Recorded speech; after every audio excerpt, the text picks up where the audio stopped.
till we meet in person. All right. Hello.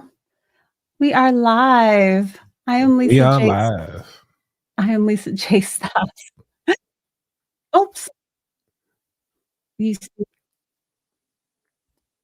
see, I just said I needed to close all these tabs. Let me come back. All right. Okay. All right. I am Lisa J. Stocks. I am here dual streaming with Anthony Weaver of About That Wallet. This was unexpected, unplanned, so I do not have him in the description, but I will drop his channel in the chat as well as add it to the description when I get a chance. So, how are you today, Anthony? I am doing fantastic. How about you today? I'm hanging in there. That's as It good is. as that's as good as you're gonna get today. I'm totally for it. Well, you look nice today. You look beautiful today. Thank you so much. Okay. Thank you, Brittany. I don't know if Nora's still here. Thank you guys for tuning in and chatting. Dr. Ninja, I'm just going to call you Doctor going forward if you don't mind. Joe, thank you guys. Happy Sunday. Happy So, Sunday. I haven't not gone vertical in a while. Let's see how this goes. Let's see how our numbers are today.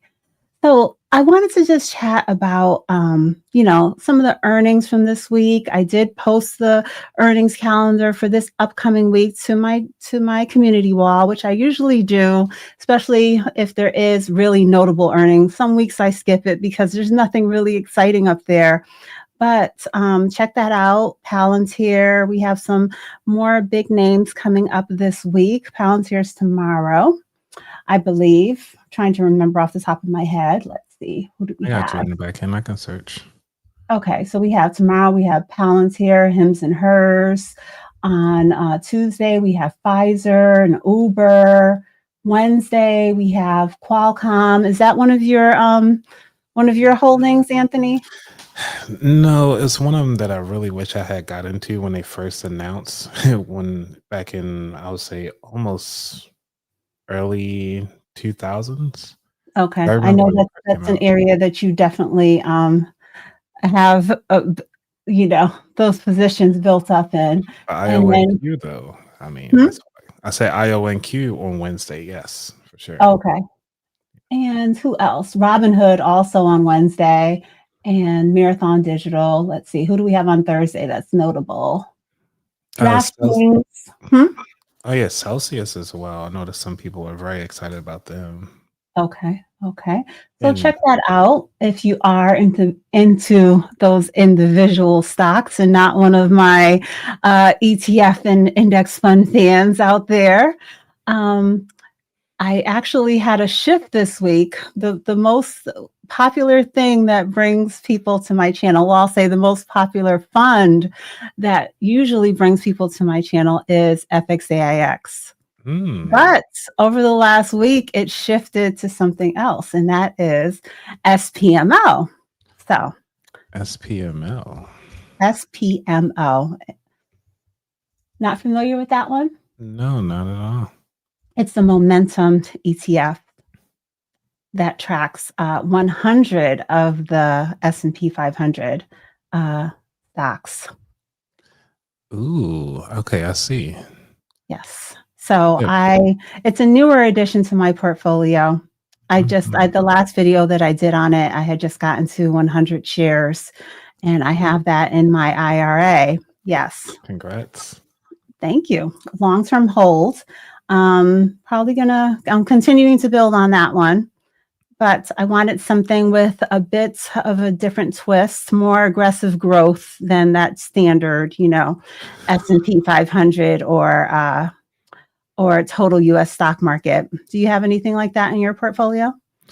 Because I was with Schwab in my portfolio, I'm actually checking it right now because I was playing around with some of their ETFs. After listening to your show, got me thinking more about ETFs in the long term run instead of individuals, which is, let me go to my gain and loss. I started doing the crypto one, which is the STCE. So that Okay. one is the ETF that I've been getting into. Only doing 3 shares at the moment, but with the growth of percentage-wise since I've been invested in, it's 65.86% so far, and I was surprised at how quickly it's grown over the few just over the few couple months, really. Hasn't been too long. Is that specific to Bitcoin or other? It Is just there says crypto in general, it's all crypto. okay. It said crypto ETF portfolio. Okay. I'm not familiar with that, so I do not know the details. Okay. So now today we're going to be chatting about some of the okay, really okay, first thing first. Here I go. I want to just have a conversation about having a sense of how to navigate the market. I want the theme of this without having any degree or knowledge because we all have to know how to be able to do this. And I don't want anyone to think it's not for us, be overwhelmed. And you guys must have a degree in this or that and the other because we do not. We're just regular working people. Yes, I have a college degree. Did I learn anything in college about how to pick my ETF and how to figure out, navigate my individual stocks? Absolutely not, because that's not the area that I was, focused on. And nor at work do they help you.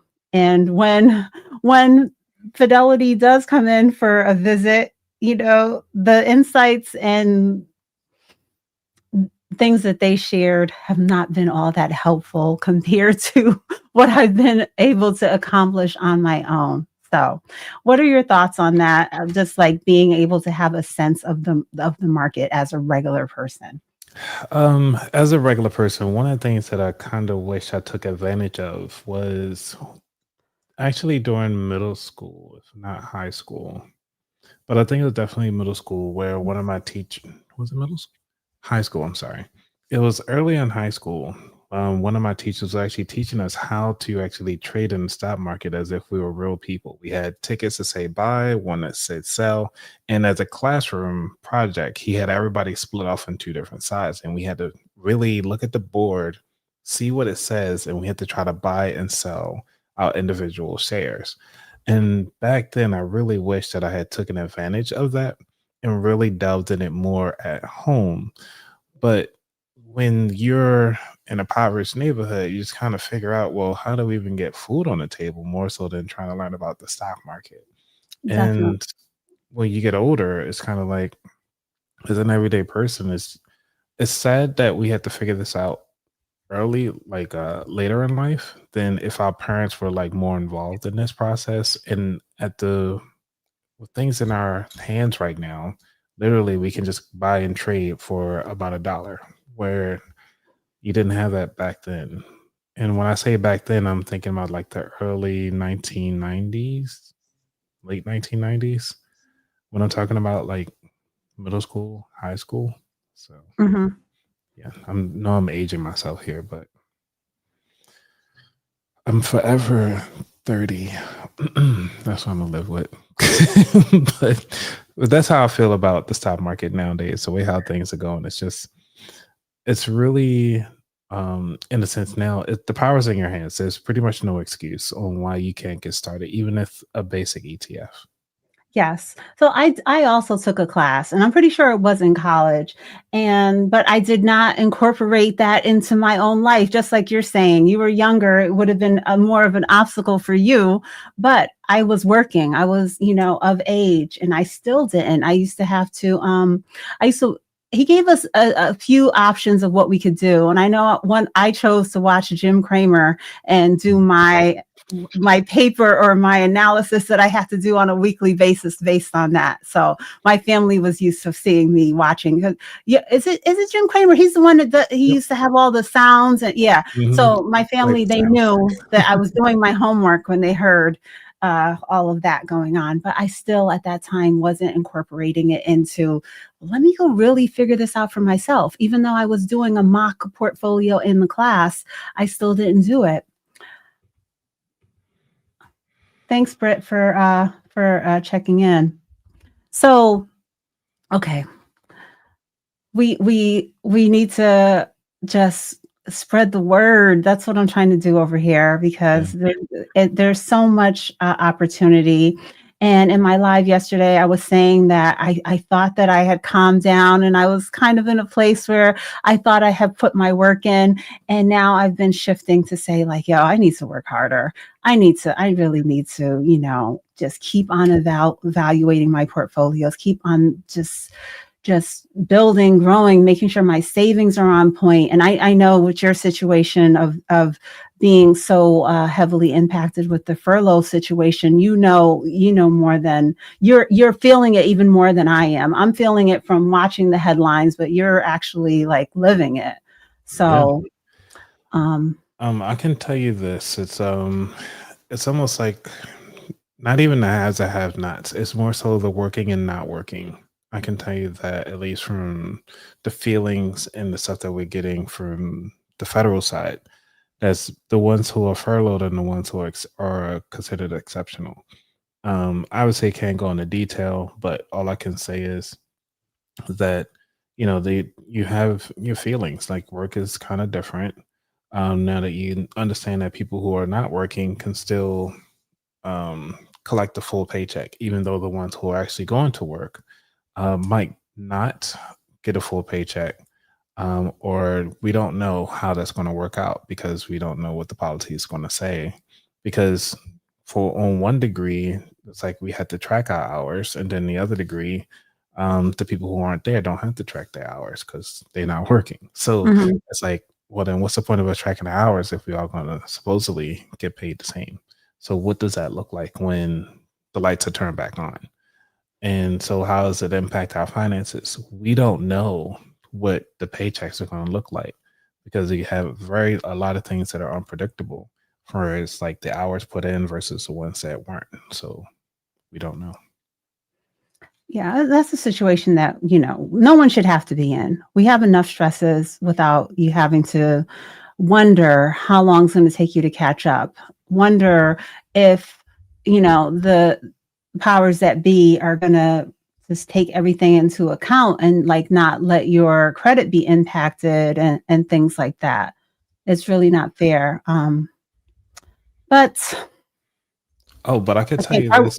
we're officially into the longest that we've ever been. How Yeah, yeah. yeah, By 35 how do you know days. how by how many days? 35 days is the max. I think sorry, well, was the latest. How many days in furlough right now? I can't even remember. I haven't been counting. I just know I ain't got a paycheck yet. I know, okay. The small details don't even matter at this point. Um, No. oh, all right.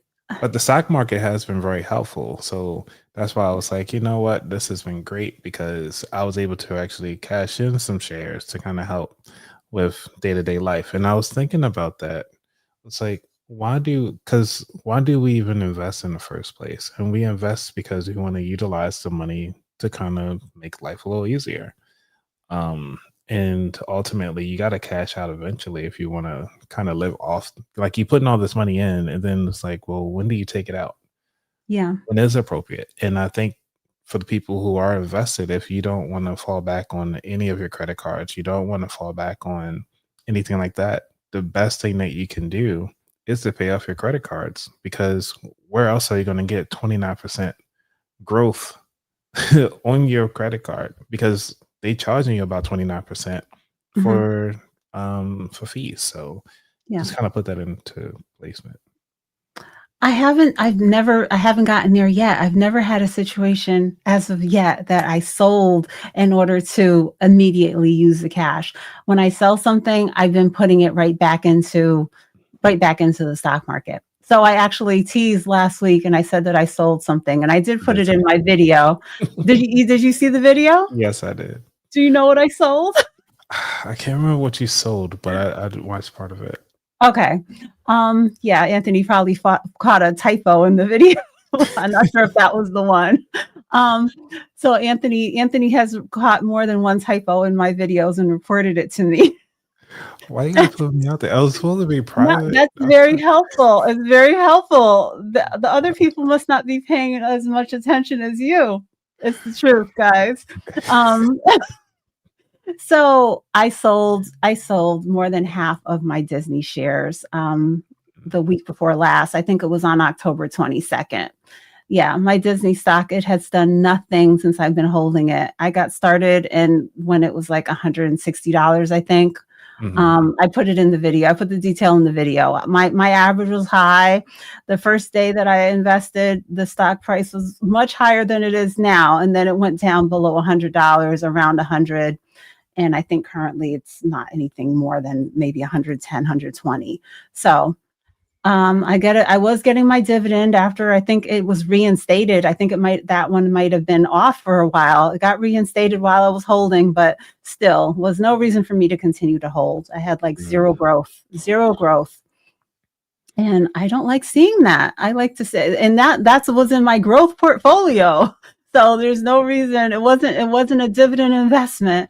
Right. But even with my dividend investments, I like to I like a mix. So I'm going to have some updates on my dividend portfolio because I don't think I'm going to continue to be a dividend investor for much longer. Do you have any dividend holdings? I do have a few dividend holdings. So those are the ones that I actually don't cash out. So I keep the dividend ones Okay. because think about it when I was looking at very similar to what Solomon says here is that well the Solomon project, I'm not Project. sure who Mhm. the person name is, but one of the things is that this is my loose money that I'm investing with. My main money, like my 401k, and even my what they call it, the TSP, which is what the government gets, Mhm. those are not being impacted. I'm keeping those. So those are my long term plays. Everything else is just kind of like, hey, I have some loose money. Let me just throw that out there. So it's been really helpful to have my loose money kind of help me out during the times of need. Okay. So So Solomon Project is talking about borrowing against your shares as opposed to selling and creating a taxable events. those are marginal marginal loans. You got to be careful with those because again, those interest rates are still there, and it's like, how are you going to pay those back when you take out the marginal loan? Because they're not Okay. considered income, but when you cash your stocks, yes, it's considered income. So from a tax perspective, yes. So I get it, but if you don't have the money to pay it back, then it's almost like you're hurting yourself again because now you got a loan against you that you got to pay for, and you're back in that cycle again if you're not careful. Okay. Okay. Hello, Vincent. Thank you for the super chat and thank you for tuning in. You're gonna play the clip. Hey, thank you for the. Thank you so much. We do greatly appreciate it. Okay. Someone once when I threw up my clip, they was like, "Oh my God, Lisa made it rain." I love it. But let me get back. Um, so yes, I really haven't been doing my topic. I just been chatting with you, Anthony. Have you noticed? Oh, well, that's why I'm bringing it back to the stocks as much as possible because Okay. we're gonna get there. All right. So Y'all with us, right? earnings. Let the audience know y'all with us, right? We didn't lose anybody, did we? What do you? With our discussion, I don't think Yeah. so. I don't Okay. know. But like I said, another thing is I'm not on it. I'm not on vertical, so we have to see how things go today. But okay, so let's get into the big picture. Those earnings, and earnings season, it was in full effect and it was good. So I'm going to go through a few fun facts. Nearly 70% of the S&P 500 companies beat sales forecasts in Q3, the highest beat rate that we've seen in about 4 years. Mm. And so big companies are still making money, more than Wall Street expected. And that's even with us facing so much inflation and rising costs. What are you looking at over there, Anthony? Well, because I was double checking Myron for a moment, and I was like, I went to do a 5 day on Meta, and I was like, oof, that has Yes, been a big drop. So Meta did get beat down there, and I actually added Meta to my portfolio. I did share that. Why are you laughing? no, it's good. I mean, I was like, hey, when you get beat up, it's blood in Listen, the streets, green in the sheets. I mean, I understand. Google Sheets. I I mean, Google Sheets. Green there. Let's see. Yes, I added just a fractional share, but let's see. What's the last price? Oh, it's come down even more from when 651. 648 is what I'm seeing. 648. Okay. So yeah, I was adding a bit a few days ago at about 665, and it's come down even more. It's a very small position in my portfolio, but something I saw the opportunity unexpectedly, and so I decided to add that into my DCAs of that particular day.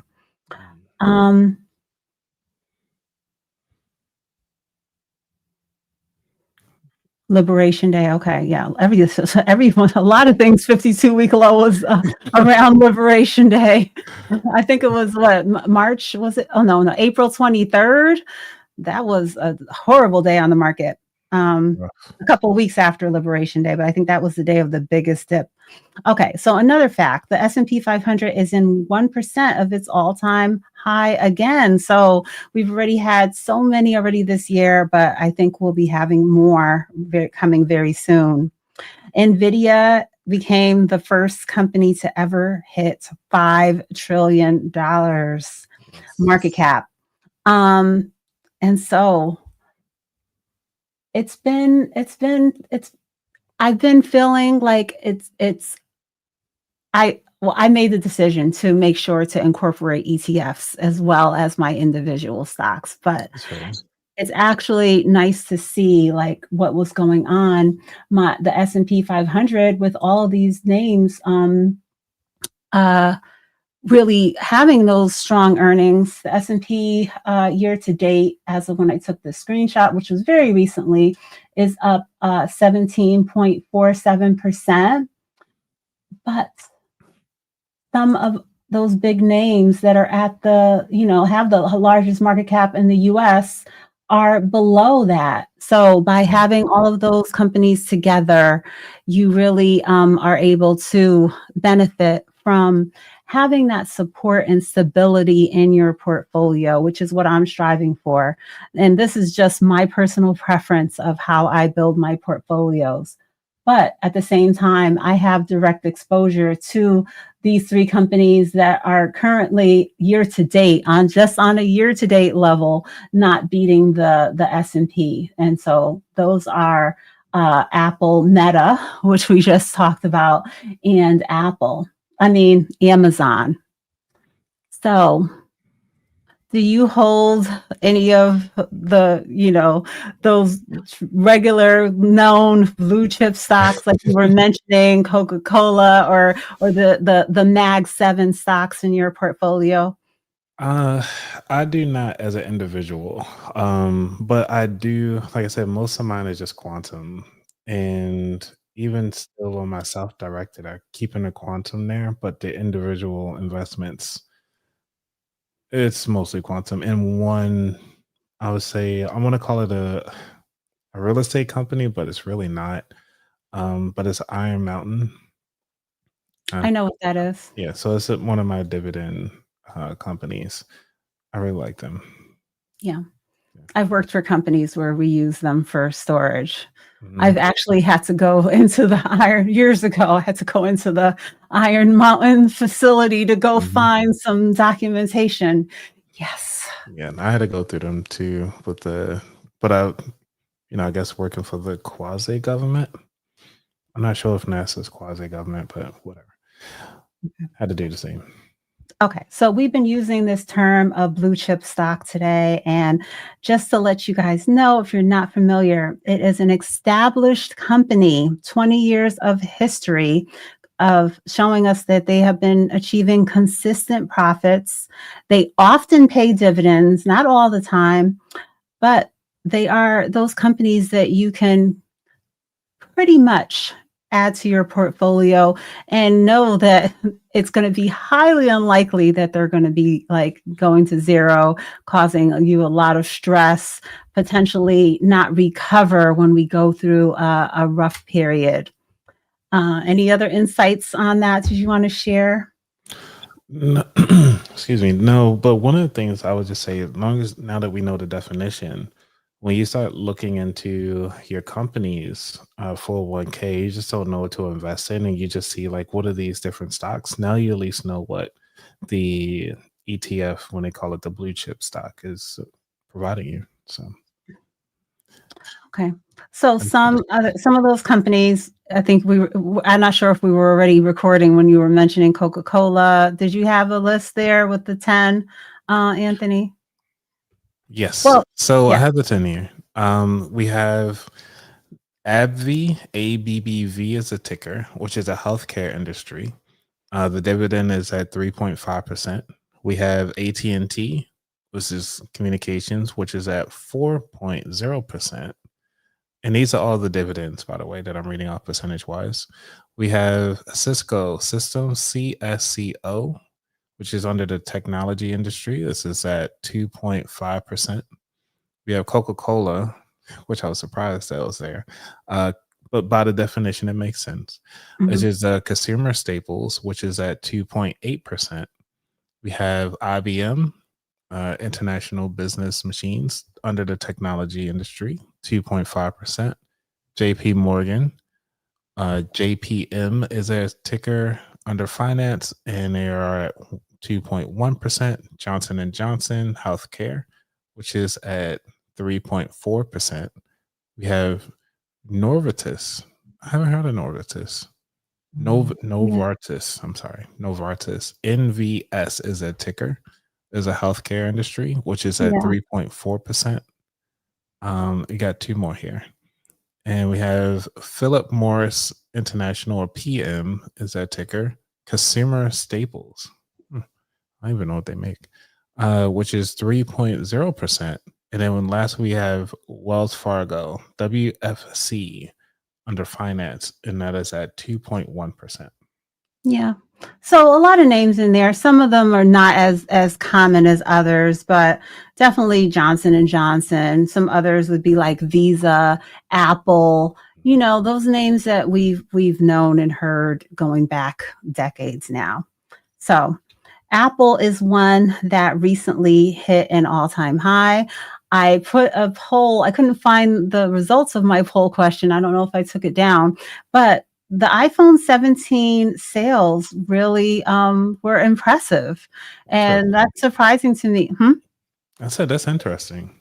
Yeah, it was a little surprising to me because I figure who has the budget for it, but and even though there have been some criticism of Apple with their AI integration and upgrades and things like that, people are just really fans of the whole ecosystem. And so Apple is doing well. And I was looking at the analyst ratings on the Moomoo Investing app, and there's a ton of increases when it comes to that. So that was one of the first. I think might have been the first individual stock that I ever invested into was Apple stock, Really? and I got. Hmm? That's interesting. My first one was Sprint. Sprint. I Because don't I know. had Sprint. And when I say this is only I was only in contributing to my 401k prior, so this is like 6 years ago, let's say. Yeah. Oh, okay. Well, this one will go back about 16 years ago when I did Sprint. Yeah, I Because, wasn't but picking. yeah. I wasn't picking individual stocks back. And then I remember when Facebook came out and Facebook was at $22. And I was like, who wants to invest in Facebook? Like, it's a social media platform. What do they got to offer? And little did I know, I could have been in, just used a paycheck, and I'd have been doing okay by now. Yeah. But it's not a matter of just investing. It's about investing and staying And invested. staying investing. So if you have to be able to ride the wave. It has to be something you have a high conviction in it to hold for, decade after decade, year after year. Well, I felt validated because when it went from $22, it dropped down to $14. I was like, see, nobody wants to buy it. And then just shot off. And I was like, great. Yeah. So I'm looking at some of the analyst ratings for Apple. They're raising it to like 280, 300. 315 even. So that's one I've been holding. A lot of other things in my portfolio, the growth has been more, of course, Nvidia, but even Google, Tesla, maybe even Amazon. My percentage gain it's been more significant than my Apple, but I've been holding. So I'm kind of ready for another stock split when it comes to Apple. It's been a while. What are your thoughts on the 10-to-1 stock split? With Netflix? Yeah. I did a video about it. It makes no difference to me. I got over that share price and stock split excitement. For what it could do for the investment, that's fine. We can reflect on the historical data about what usually happens and the influx of new buyers that will come potentially from the share price coming down. So Netflix it's over $1,000 a share for those of you that are not familiar. But the thing is, I got over that a while ago, and I'm glad that I did because can you see me, Anthony? I Okay. can see you. All Yeah, right. close up just a little bit. Okay. So I'm so glad I did because I wouldn't have I would have gotten started later investing into so many things like Tesla and Google, and I would have never even had Bitcoin in my portfolio if I was waiting for to be able to buy a full share or a significant amount in one shot. Certain investments before the stock split, they were $3,000. So, but I got started investing when the share prices were high, and then the stock split came along. I didn't even know that. I wasn't anticipating. I wasn't waiting for it. It just happened, and boom. It's just kind of just like with people wanting to buy lower price investments. It's kind of just a mental boost that I get when you get to see, oh, I used to have 2 shares and now I have 20, Yeah. but it's all the same. Okay, well that's good to know because yeah, I've been through a couple stock splits, but I have since sold those shares. It was mostly during Apple stock split, and I did Tesla stock split as well. And then I had went through, I can't think of another one, but that's the only reason why I still play my Nintendo Switch is because it was it's my most expensive investment that I've ever done, which was I sold my Tesla share at 300 because I didn't know where Tesla was going to go. And then it obviously quadrupled and continue on to grow since I sold my shares to buy my own Nintendo Switch. What? Tier. I know, right? I've been buying I don't some stuff. Yeah, my Wi-Fi seems to be a little glitchy. I'm sorry, guys. I seem like I'm freezing up. Um, yeah. See, I don't know. I hope that things continue the way they have been. Whereas when I sell something, I'm just putting it right back into the market. Yeah. But I can't think of any situation that I've had yet where I said, let this investment go and just, use the cash for a tangible thing or something like that. But my Tesla's up currently. It had gone down a lot, but my Tesla's back up to 110.6%. So Let's go. We got a round of applause. Let me give you a round of applause. but guess what? Google's beating it. I can't. Google really has turned around over the last few weeks.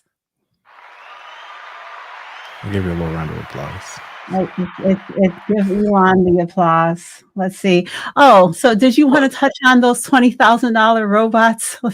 Do you think when Elon gets his robot out there in the market, it's going to do better than the one that's currently out?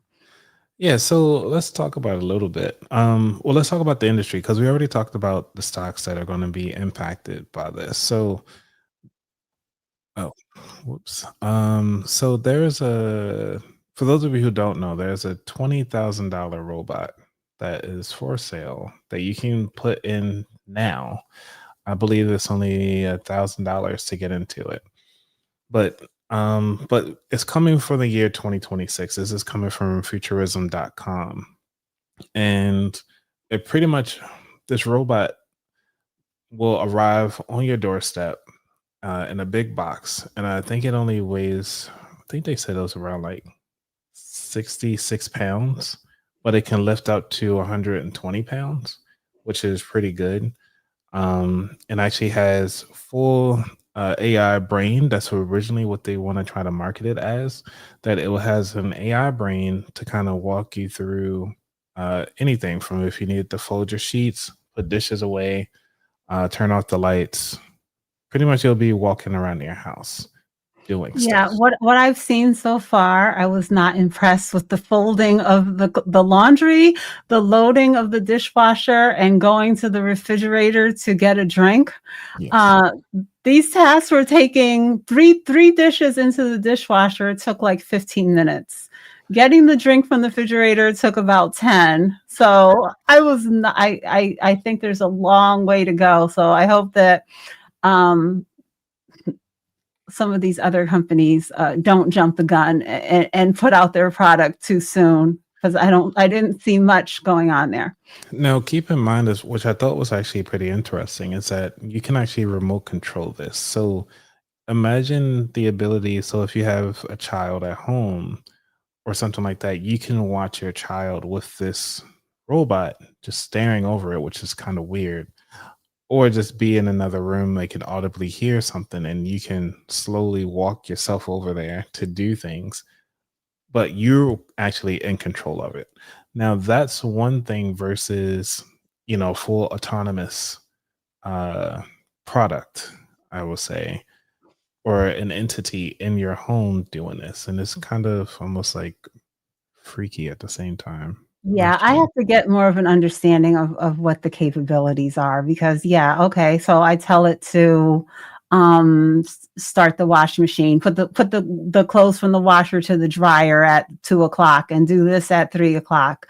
Um, I just wasn't seeing, from what I was seeing in the video, I didn't see the functionality of it getting these things done quickly. But maybe if I spaced it out like that, like 1 hour at a time throughout the day, by the Right. time I got home, some of the things could be accomplished, because it was very slow on what I was seeing.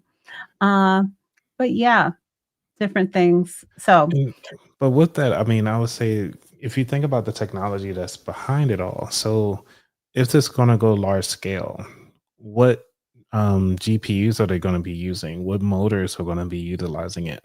What technology that they're currently using?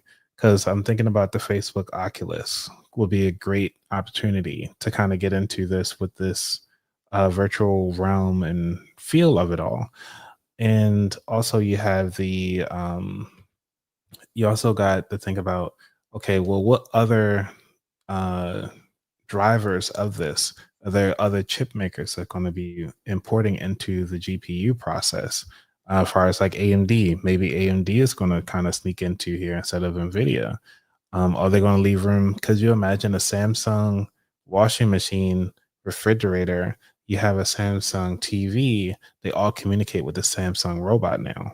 So mhm. now if something goes off, like, hey, we see that the washer and dryer is about to go off, the robot make its way up to the washer and dryer.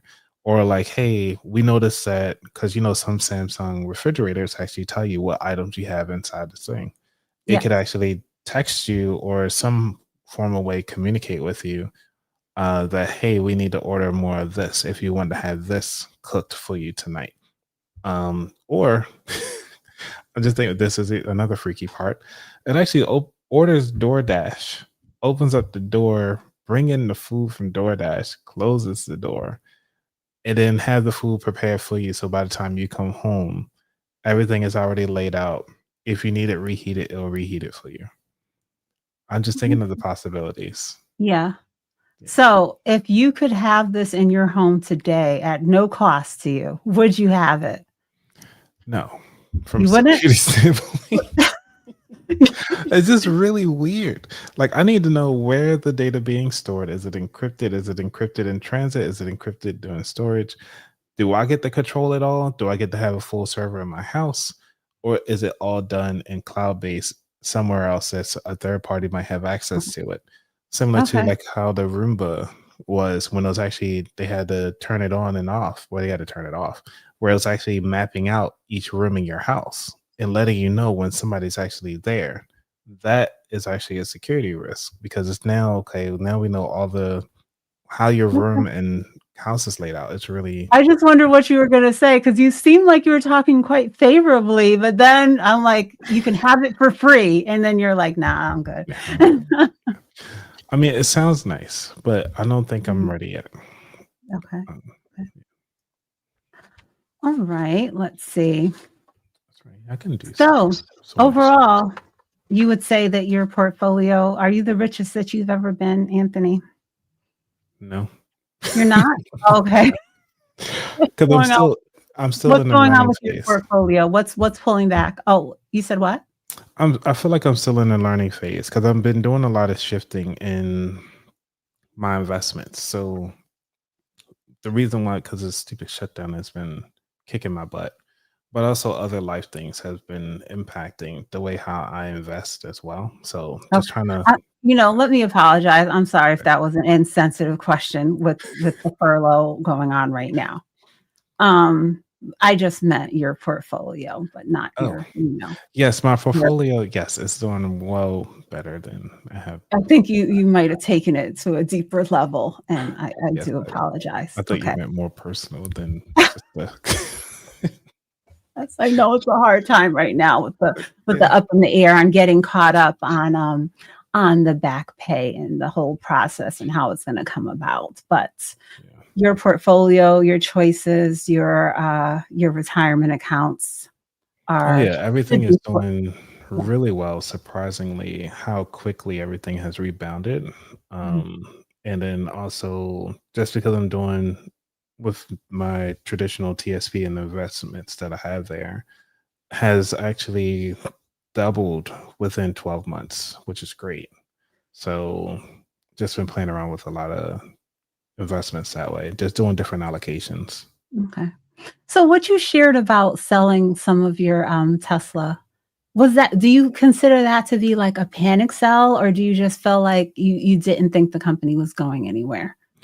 When I first sold that first one, I just didn't think it was going to do anything. So that was just my one share. I was like, let me hear. I heard about Tesla, and then that was around the same time that Nikola was coming out and everything like that. So it's like a nice little battle between them. And then obviously you found out that Nikola was lying on their videos and pushing the truck down the hill to make it look like it's going somewhere. It was really bad. So, and around that time frame, it was still kind of up in the air what was going to be the next one. So that's why I didn't invest the way I wanted to. And then when I was doing a shift in my portfolio, I was selling it to buy other things, and that's what happened. And I was like, well, for this one, it was just a gift to myself to learning investments. So it's like I was excited because I think I got in Tesla when it was like $100 a share, and then I sold it at 300. I was like, cool, I got 300%. So I was excited. So I'm assuming this is before the stock split, and it kept on going up to like 12. It went up to like 1,200, right? Yep. Okay. That's what I think I was saying. I keep kicking myself. Yeah. Because I would say I probably was buying in that stage as it was going up towards the 1,200, and then it split down to like 100, or yes. Yeah. But yeah, But then I did get back in though, so don't worry. Like I did get back in I'm not before they got worried. up to 1,200, and then when I sold, I did sell to rebuy into more quantum. So that's Yes. I'm not worried about you at all because we've talked about your millionaire plan and how you plan on the amount. Anthony was so conservative with the amount that he planned on drawing per month. I'm like, Anthony's going to be straight. So do you think that people need to sit down and have a millionaire plan? Or they need to have a real detailed amount as to what they want to achieve to draw from in retirement, and how many years, if they can bring themselves to do it, anticipate how many years they're going to need to draw from it. Yes, so there's plenty of calculators out there, but I want you to think about what is your end goal. what do you want your retirement life to look like? Now, retirement is not an age, it's a dollar amount. So for me, my dollar amount is 2.5 mil. Once I get 2.5 mil, work is optional, meaning that I'm working part time because I want to, not that I have to, and I can just live off the distributions each year. And I'm only looking to withdraw about maybe 50,000 a year, and that will be my income. Mhm. Now, talking to whatever the Solomon Project was talking about, just borrow against your investments. You can technically do that, but how are you going to pay that back? That's the question. Either you're going to have to pull it from somewhere, you have to have some type of income to pay that back. And what does that look like? So, I think they went on to say that they are probably thinking of people with larger balances.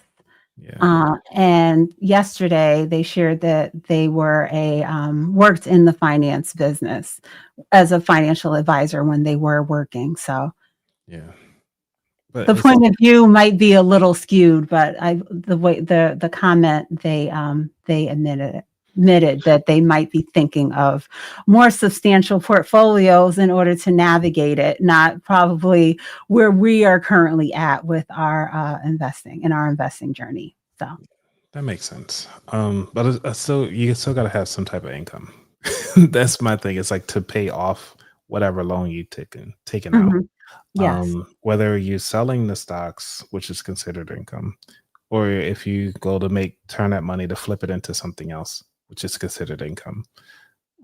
You some way you got to make that happen. So that's one of the things. Like I said, I highly suggest that everybody do have that $1 million walkthrough or whatever your retirement number is. Figure out what that is based on your current lifestyle, and pretty much you can just double it, and then that would actually kind of give you a better idea of what your life can be like. Now, keep in mind this is just for educational purposes only. So please consult with your financial professional to make sure that you get everything that you need, because this is I mean, your life is your life, how you want to play it out. So that's how I look at Okay, it. what is Fast Eddie sharing here? You have to remember the price is double about every 23 years. So in 23 years, 2.5 million will only have the buying power of 1.25 million. If I live that long, I mean, let's see what I'm close to 50 soon.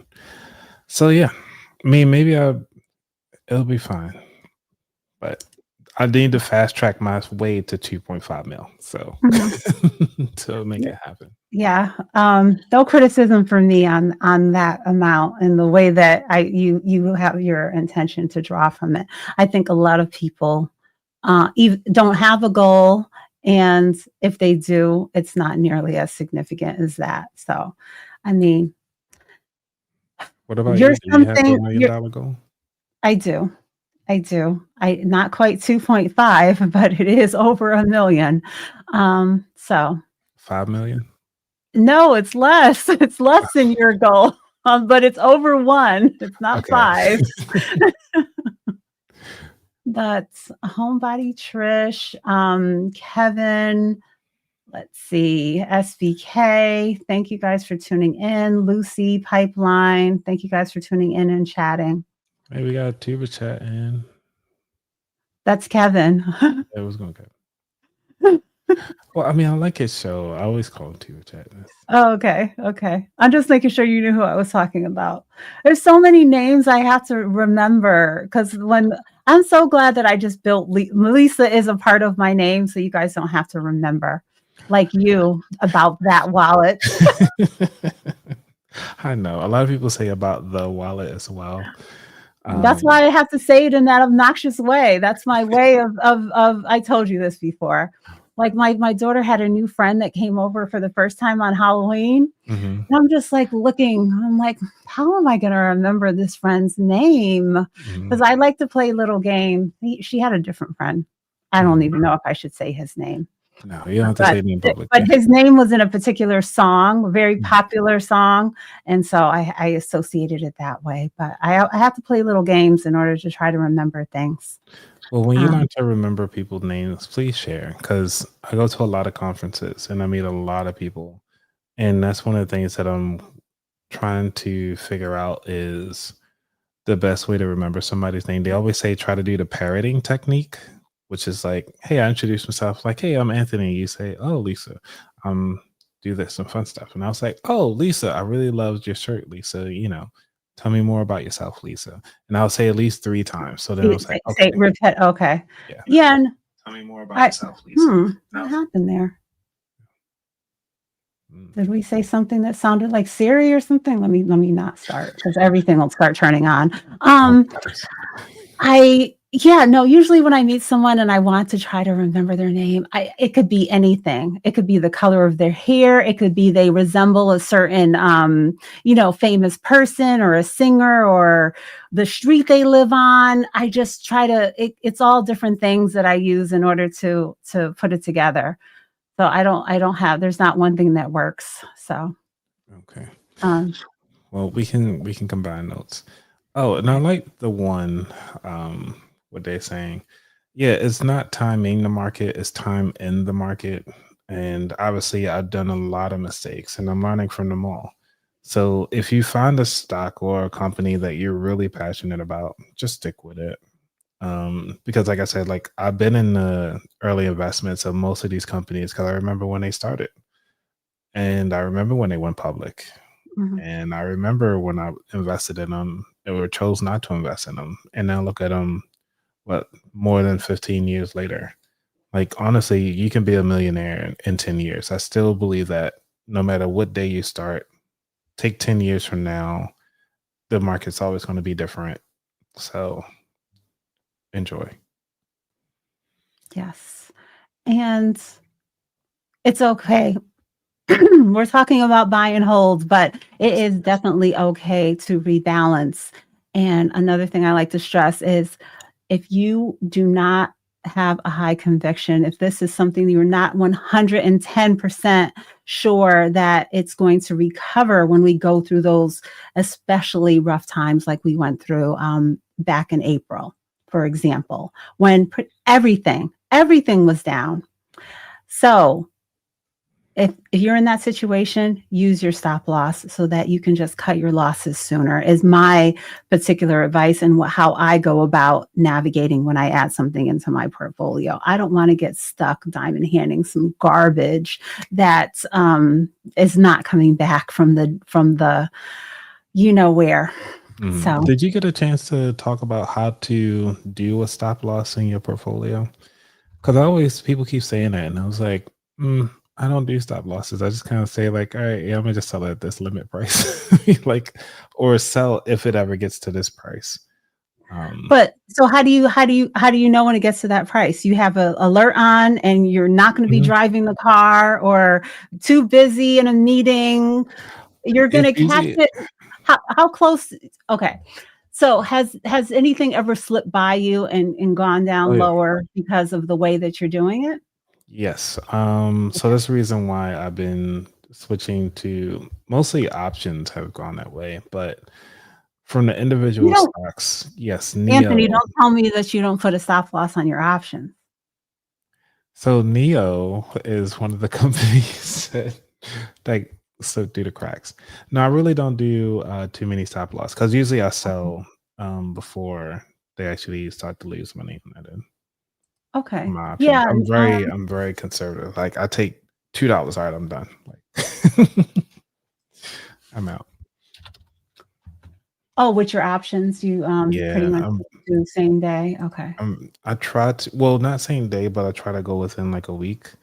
So give them about a week to breathe because my what they call it, the call time or the strike price when it gets down to whatever it's called, the end of life. When it gets near the end of life, I try to at least do about like a year out, or Mhm. or at least maybe a month before it goes. All right. So this is the miserable investment that Anthony just used as an example, I believe. It is one Um, miserable one. yeah, let's put up another miserable one.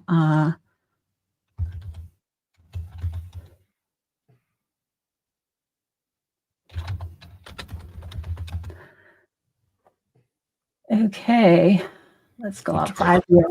5 Oh, years, wow. down 96.65%, down Mm, 82.58%. right. So when I talk about using a stop loss, it's about and it's To stop from seeing that. Yeah. yeah. So you have to make a decision for yourself. And I do understand that this is something that comes with that taxable event that Solomon Project was talking about earlier. I try to avoid constantly adding things into my portfolio that I'm going to put it in and stop loss is going to kick in less than a year. And here I go. I sold, I sold, I sold.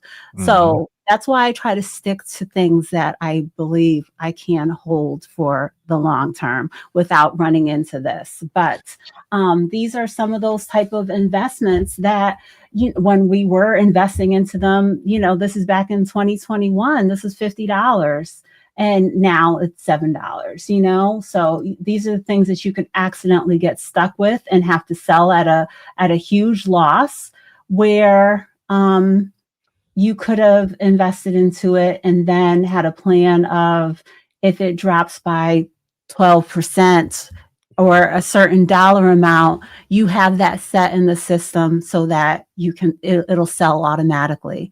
And on the other end of that, you can put orders in so that you can buy at certain prices also in order to catch those dips when they occur. And I definitely use that with my regular investments as well as crypto. Crypto's 24 hours a day.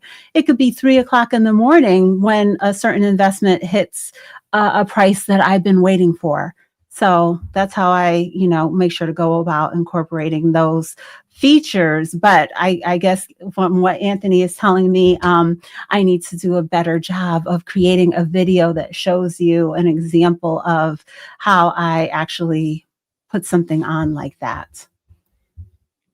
Yes. Yes. Um, the editing is it's tough. Yeah. No whale cry, right? Yeah. Oh my gosh. But But this is the reason why we have these discussions. And thank you for keeping your lives the way it is and really taking the deep dive to kind of educate people in this process because I mean I don't I tried to do this on Thursdays early in the beginning of my podcast, but mhm. it became work. And so I commend you on doing You what you tried to do. do you tried to do what? I used to have trading Thursdays on my podcast, and I Oh, would talk about several stocks, and then it would just be like a 10-minute clip because it'll just be me talking about it. And then that'll be my post for the RSS feed. So if y'all listen to my podcast way back in the day, you can find my Trading Thursday episodes. Um, Even talked about Ford when it first was trying to come rebound when the electric vehicles were popular. Talking about all the other stocks that I was invested in and my options that I was playing back then. But that's the reason. And that's when I got into crypto around that time frame and playing around with options. But that's yeah. so long ago. But yeah, my crypto, I've never put a stop loss on my Bitcoin. It went from 50,000 down to 16 and back up again. I didn't have a stop loss on that. So, Good thing you these didn't because now where it's at. yeah, so it's not everything. It depends on my conviction and my risk tolerance as to how much I have invested and things like that. But yeah, the two examples that I just showed you are two that uh, got by me, I would say, because of the skill level that I was at when I Mhm. added them into my portfolio. And then these are two that I have as of this year that I was in that stage of they have to prove themselves. Oh, And so this therapeutics. Yeah. Forgot about that this one. is one that I bought in January, Mhm. early January. And so I've had it hasn't dropped to any point where it hit my stop loss. I'm actually up pretty significantly on it. And pretty much after I bought it, you know, I made sure to adjust because I knew what was coming in the April timeframe. but I haven't been kicked out of it. I was able to actually trail up my stop loss, and it's been in my portfolio since I purchased it in January. And then this is a newer position. This was I think this just recently IPO'd, and I added I'm not sure how many shares. And that's one of the things, I guess, whenever you have some free time, it look like Homebody Trish would like to see a video on how to set up a stop loss. So at least you got one person ready. Yeah. So I added 25 shares. I'll just tell her to join the Discord. Oh no, not just for that. You can join my channel membership. But yeah, if you have an interest on learning, options and all those other things, then yes, the Discord. But more specific things like that, we can definitely work on as being a channel member. So guys, I do have channel membership, so consider becoming a channel member. I think that's right here. No, I don't see it. Yes, it's in this write-up right here. But yeah, the Pattern Group recent IPO. I don't usually dabble into those. I didn't buy it as soon as it IPO'd, but in no time, I've been sitting solid. Right now I'm up 24.73%. So my average price is below $14. So nice little gain. And so it's something I'm going to just continue holding for now, but I'm not going to get stuck diamond handing it. And it looks like those other investments that I pushed out on the 5-year time frame. So. All right. So y'all heard it first. Y'all heard it first. Might as well go down and lock in with Lisa with this one. Okay. So I'm going to wrap it up. So yes, I did share about the Disney. I think I'm going to be cutting more from my portfolio, some of those dividend paying investments. So you'll get another update on what I sold, because there will be a little bit more, but I'm selling just to reinvest into something that is more in line with my goals. And and you mentioned what I'm going to be investing into earlier today, which is AMD, is going to be a new addition to my portfolio. So I'll be holding on to that along with my NVIDIA and Taiwan Semi. Wow. Do you have either of those in your portfolio? Nope. Like I said, I've been heavily in the quantum. So the 4 big ones, the qubits, the D-Wave, IONQ, and the other one. I forgot the last one. Yeah, RGTI, IONQ. Rigetti Computing? Yeah, Rigetti. Yep. And so do you know, even if you're not investing into them, do you know a ETF off the top of your head that you could tell people that hold these type of investments? No, I don't. No. I know there is one, but I don't know any. Okay. I can't remember what it is. I know I heard Larry Jones talking about it recently. Oh, QTUM, it looks like, at least according to Yahoo Finance. QTM and QNTM. And I think that might be it. I think that might be the one I was thinking of. Okay. And then they got one that's look like it's brand new. They look like companies that only benefit from quantum, which is CHPX, but it looks like it's brand new. So okay. But yeah, the QTUM ETF, which is about $3.2 billion at 40%, 0.4%. Since it's new, so it's fine. Wow. Okay, it's a lot cheaper than I thought it would be. Yeah.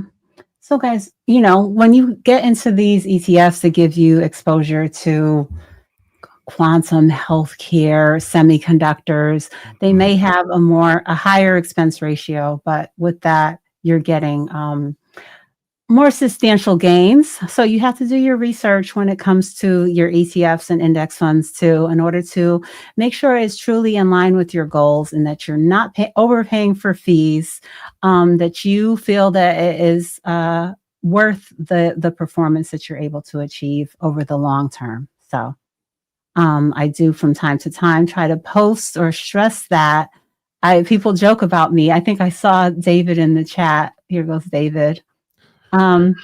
David usually teases me and says, like, is that expense ratio too high for you, Lisa? Because I guess I've been notorious for talking about it in my videos. Well, what is too high for you though?